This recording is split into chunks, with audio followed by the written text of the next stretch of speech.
Evening news bulletin में आपका स्वागत है। आइए जानते हैं बिहार के 30 फटाफट बड़ी खबरों को। बिहार सरकार ने शिक्षा विभाग की एक उच्च स्तरीय समीक्षा बैठक के बाद घोषणा की है कि राज्य में अगले 5 वर्षों के भीतर 1 लाख शिक्षकों की बहाली की जाएगी। मुख्यमंत्री सम्राट चौधरी ने अधिकारियों को निर्देश दिया है कि हर साल कम से कम 20,000 शिक्षकों की भर्ती सुनिश्चित की जाए, जिसके लिए प्रत्येक वर्ष जुलाई के महीने में अधिसूचना जारी की जाएगी। शिक्षा मंत्री मिथिलेश तिवारी ने स्पष्ट किया है कि सरकार के इस फैसले से चौथे चरण की शिक्षक नियुक्ति परीक्षा TRE-4 को लेकर बनी अनिश्चितता पूरी तरह समाप्त हो गई है और विभाग जल्द ही रिक्त पदों पर आकलन कर नई अधियाचना भेजेगा। बिहार सरकार ने एक और महत्वपूर्ण निर्णय लेते हुए पेपर लीक विवाद के बाद रद्द हुई नीट UG परीक्षा की आगामी 21 जून को होने वाली पुनः परीक्षा में शामिल होने वाले छात्रों के लिए राज्य के सभी सरकारी बसों में मुफ्त यात्रा की सुविधा देने की घोषणा की है।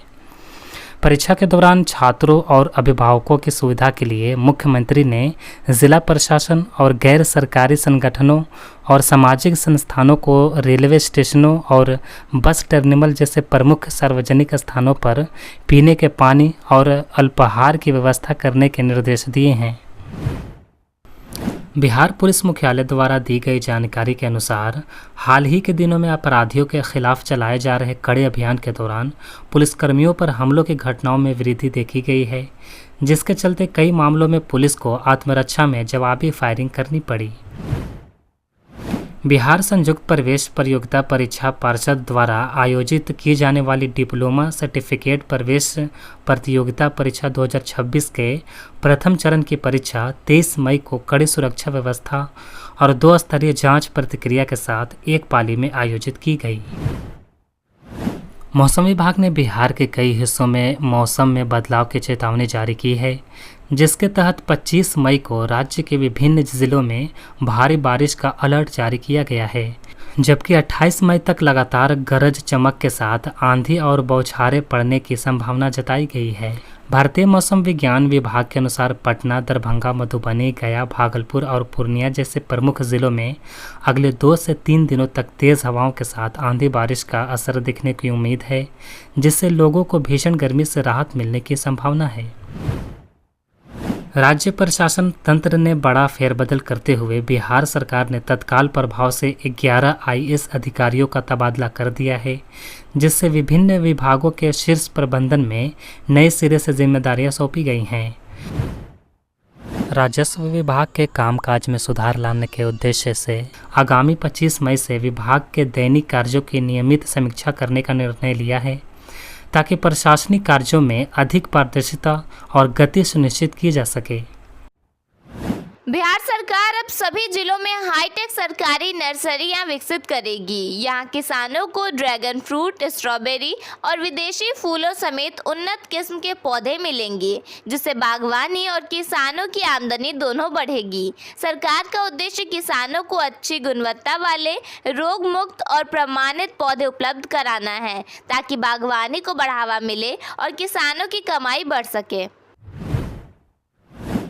पूर्व मुख्यमंत्री नीतीश कुमार के ड्रीम प्रोजेक्ट अमृतसर कोलकाता औद्योगिक कॉरिडोर को लेकर बिहार सरकार ने बड़ा फैसला लिया है। गया जिले के डोभी में विकसित हो रहे इंडस्ट्रियल कॉरिडोर के लिए सम्राट कैबिनेट ने जलाशय, सुरक्षा व्यवस्था, सड़क और पुल निर्माण समेत कई अहम योजनाओं को मंजूरी दी है। इस परियोजना को बिहार के औद्योगिक विकास की दिशा में बड़ा कदम माना जा रहा है। बिहार में LPG सब्सिडी लेने वाले लाखों उपभोक्ताओं के लिए बड़ा अपडेट आया है। सरकार ने उज्ज्वला और पहल योजना के लाभार्थियों के लिए आधार का बायोमेट्रिक सत्यापन अनिवार्य कर दिया है। 30 जून तक प्रक्रिया पूरी नहीं कराने पर गैस सब्सिडी बंद कर दी जाएगी।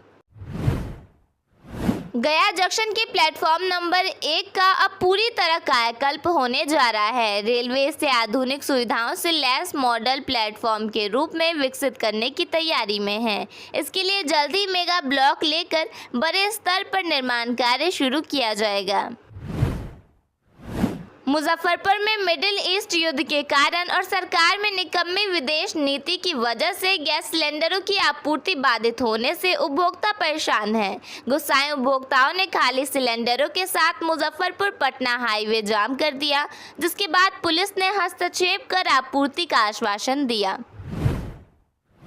भीषण गर्मी और लू को देखते हुए पटना जिला प्रशासन ने सभी सरकारी और निजी विद्यालयों के कक्षा 5 तक की कक्षाओं के संचालन पर रोक लगा दी है। वहीं 6ठी से 8वीं तक की कक्षाएं सुबह 10:30 तक ही चलेंगी। यह आदेश सभी स्कूलों, प्री स्कूल और आंगनबाड़ी केंद्रों पर 26 मई तक लागू रहेगा। शिक्षा विभाग ने सरकारी विद्यालयों की निगरानी और समस्याओं के समाधान के लिए पटना में केंद्रीकृत कमांड एंड कंट्रोल सेंटर की स्थापना की है। इसके अंतर्गत सरकारी स्कूलों के विद्यार्थी और अभिभावक विद्यालय से संबंधित अपनी शिकायत टोल फ्री नंबर 14417 और 180034343417 पर कर सकते हैं। बिहार में अगले आने वाले कुछ दिनों में मौसम बदलने वाला है। कई जिलों में बारिश, आंधी और तेज हवा का अलर्ट जारी हुआ है। आज मौसम विज्ञान केंद्र ने पटना, भोजपुर, बक्सर, कैमूर, रोहतास, औरंगाबाद, गया, अरवल, जहानाबाद, नालंदा, शेखपुरा, लखीसराय और बेगूसराय समेत दक्षिण बिहार के कई जिलों में हीट वेव यानी लू चलने की संभावना जताई है। वहीं सुपौल, सहरसा, मधेपुरा, पूर्णिया, कटिहार, अररिया और किशनगंज में बारिश और तेज हवा का असर देखने को मिल सकता है। बिहार में पूर्ण शराबबंदी कानून लागू होने के बावजूद राजधानी पटना में मुख्यमंत्री आवास के बाहर शराब की बोतल मिलने से हड़कंप मच गया। बताया जा रहा है कि मुख्यमंत्री आवास के समीप एक झोले में शराब की बोतल रखी हुई मिली, जिसके बाद सुरक्षा एजेंसियों और पुलिस महकमे में खलबली मच गई है। गर्मी की छुट्टी से पहले हवाई यात्रियों के लिए परेशानी बढ़ गई है। फ्लाइट के किराए में लगभग दोगुनी बढ़ोतरी कर दी गई है।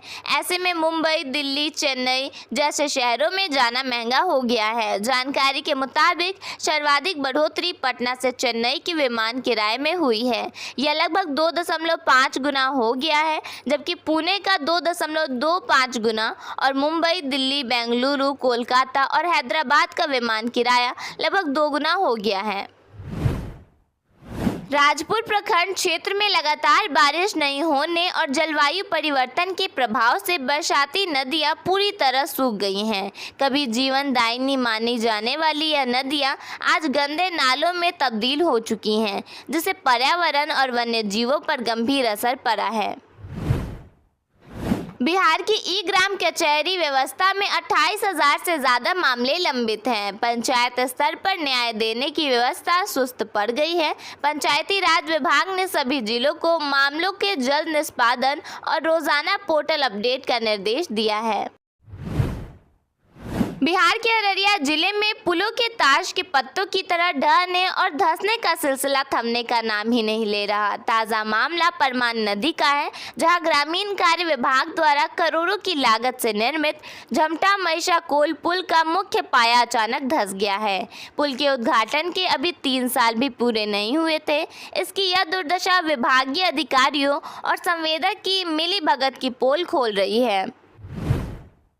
सारण जिले में मध्याह्न भोजन योजना से जुड़ा बड़ा घोटाला सामने आया है। स्कूली बच्चों के लिए भेजे गए एमडीएम चावल में भारी गड़बड़ी का खुलासा हुआ है। मामले में 800 क्विंटल चावल चोरी होने और 1100 क्विंटल चावल के सड़कर बर्बाद होने की बात सामने आई है। 1 साल तक दबे रहे इस मामले में अब जिला मध्याह्न भोजन कार्यालय ने कार्रवाई शुरू कर दी है। बिहार और झारखंड में करोड़ों कंज्यूमर्स की जेब पर बोझ बढ़ने वाला है। पेट्रोल डीजल के बाद अब शुद्ध दूध के दाम में बढ़ोतरी होने वाली है। संभावना जताई जा रही है कि सोमवार तक नई दरें लागू हो सकती है। नई दरों की माने तो 2 से 4 रुपए तक की बढ़ोतरी हो सकती है। सिवान में जमीन कब्जाने और रंगदारी मामले में बड़ी कार्रवाई करते हुए पुलिस ने पूर्व मुखिया साबिर मियां को पटना से गिरफ्तार कर लिया। इस केस में आरजेडी विधायक ओसामा साहब का नाम भी सामने आया है। बगहा के अनुमंडलीय अस्पताल परिसर स्थित ANM स्कूल हॉस्टल में छात्राओं ने खराब भोजन, बदबूदार पानी और अव्यवस्थित व्यवस्था के खिलाफ प्रदर्शन किया। छात्राओं ने आरोप लगाया कि मानक के अनुरूप सुविधा देने के नाम पर शुल्क तो लिया जाता है, लेकिन उन्हें घटिया भोजन और अस्वच्छ माहौल में रहने को मजबूर किया जा रहा है।